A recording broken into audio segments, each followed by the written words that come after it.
Good morning and welcome back to our series on Proverbs. I hope that you're enjoying this time that we spend each morning with our pastors of our church as we just come together and share a few verses out of one of the chapters of Proverbs. My name is Keith Buttram. I'm the lead pastor here at Temple Baptist Church, and this morning we're going to be in Proverbs chapter 12. So let's think for just a second. Have you ever had someone that was sharing a story with you, and man, it just seemed kind of fantastical. Like it just kept getting a little bit bigger as you went, but man, it was amazing. At the end, you're like, wow, that was unbelievable. I just can't believe it. And they said, well, good, because that wasn't true. Right, have you ever been in that situation where you both laugh and you joke about the fact that you were believing it, that you were along for the ride, but it's just kind of a fun time.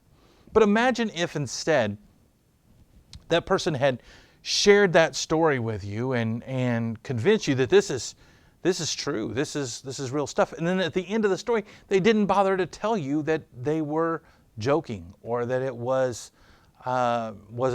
really what happened. You go the next week, and through that week, you've told 3, 4, 5 other people about this crazy story that you heard, and you're the whole time just like, wow, I know it's unbelievable, yet believable. And so you've shared this with people, and then after that week or so goes by, you hear that this wasn't true. This was all just a big story, just to see if you would follow along. Now, it's one thing when they tell you right after, but now it's been a week and you've told other people. How do you feel in that moment? You feel like an idiot, right? Here's the thing. That might be like a small thing, really, kind of a small situation. But when people start lying or they start deceiving you, it can really cause some bad situation. Because telling the truth matters, and deception can end up ruining relationships and ruining lives. This morning, we're going to be in Proverbs chapter 12, and we're going to read just 3 verses, 17, 18, and 19. So if you would, follow along with me. It says this: "He who speaks truth declares righteousness, but a false witness, deceit.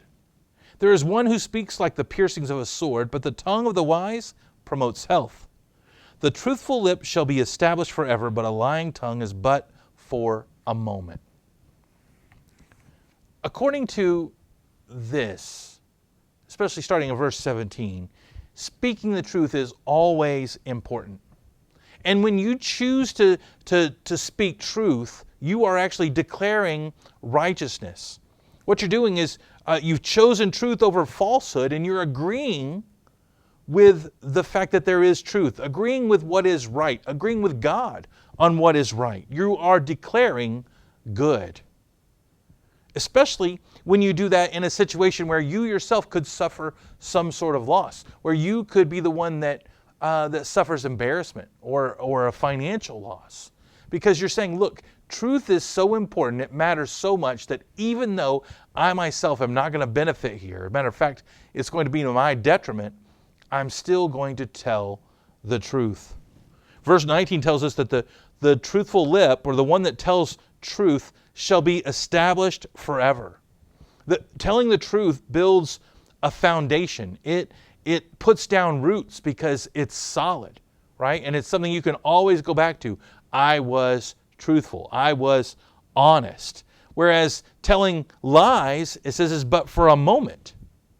In other words, it's fleeting. You might get what you want right here in this moment, but it's not going to last. Here's the thing.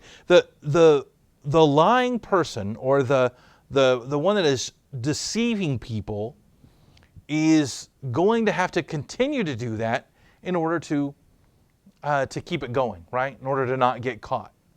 How many times have you seen someone struggle to keep their story straight because they've told too many lies? You know, I heard once that if you tell the truth, you don't have to remember that much, right? It's not hard to keep your story straight when you tell the truth. The first lie seems to need a second lie in order to cover that one, or to keep it going. And then the second lie now needs a third lie in order to keep it going. And it just goes on and on and on.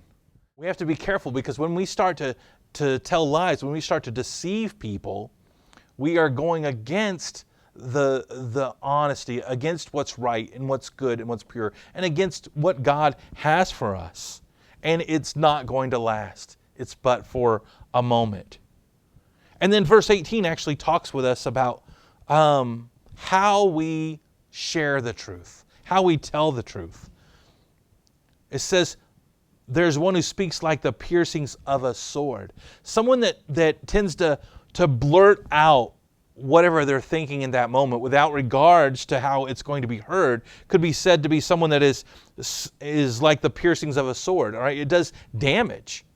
When we blurt out something, even if it is the truth, but we don't worry about how it's going to be heard, how it's going to be received, when we're not concerned about kindness or love in the matter, we can tear people down. We can do the opposite of what we're trying to do when we're trying to tell truth.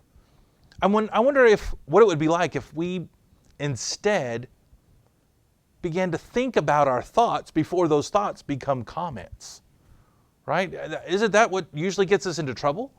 Is we say something and we didn't even think about what we were going to say. It just happened. Right? The speech happened either simultaneously with the thought, or maybe it even preceded it. All right? What happens when we do that? We hurt feelings. We cause division. Right? We're not being helpful. But it says the tongue of the wise promotes health. Right? The tongue of the wise, speaking wisdom, speaking truth, but in love and in kindness, actually makes things better. Man, we really need to get a hold of that. That we speak with truth and kindness, truth and love. Because if we don't think through what we're saying, then guess what?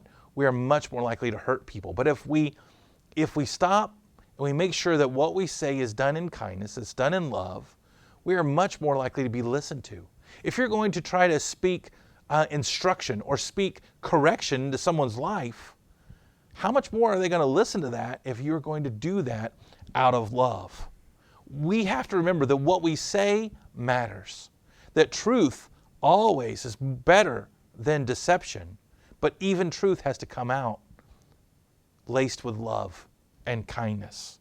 Read the rest of Proverbs 12 if you get the chance, and see what else Solomon has to say about the way that we use our tongue and how important it is that we're careful about the words that we speak. And then let's be cautious with how we speak with one another, especially in this time when we're kind of cooped up, whenever we're kind of tripping over one another. Man, it's so important that we're careful about the words that we use. Should we speak truth? Absolutely. Should we do it lovingly? Always. Let's speak the truth in love to one another each opportunity we get to do it. Thank you for joining us with our Proverbs devotions. Hope to see you again next time. God bless.